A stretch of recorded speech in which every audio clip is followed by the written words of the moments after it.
you get the students who need it most? Is it because, can you do intervention during the school day? Can you work with the families directly? Because that seems to be a concern. And I'm curious if we're seeing, if there are any thoughts on that.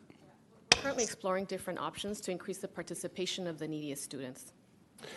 Yeah, because I think and just for the public who are here or watching, I mean, if maybe you can help us understand, there are two ways to access, or ostensibly that you should access tutoring. One is if I'm a parent or a student, we have Nate there kind of as our great advertiser, and I want tutoring, or I want tutoring for my student.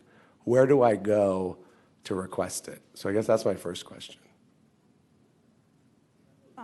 Tutoring services can be requested at the school site, and they can also be requested at the local district and district levels. So each school site has a tutoring designee that the principal has identified to support, their tutoring partner, to help enroll and register students, to talk to other teachers, to identify those students. Each local district also has 2 tutoring designees to support schools and to support the program. And then in the division of instruction, we have a team that are also working to support the tutoring effort. So school sites, so parents should go through their school and talk to the principal or the tutoring designee. And then on the other hand, when we're identifying students who need tutoring, how are schools doing that? We've given them some tools to identify students.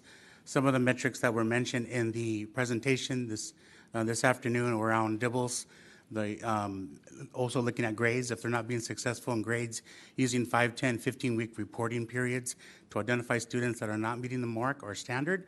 So those would be students that we prioritize to receive services, and to really advocate that the school's outreach to those parents to make sure they're taking advantage of those tutoring resources. So we've given the schools some tools to use as guidance to identify those students with the highest needs. Great.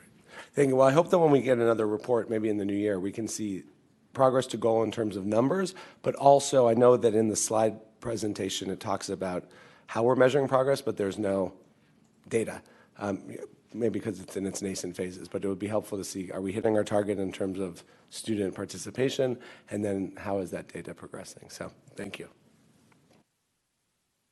Thank you, Mr. Melvoin. Board Member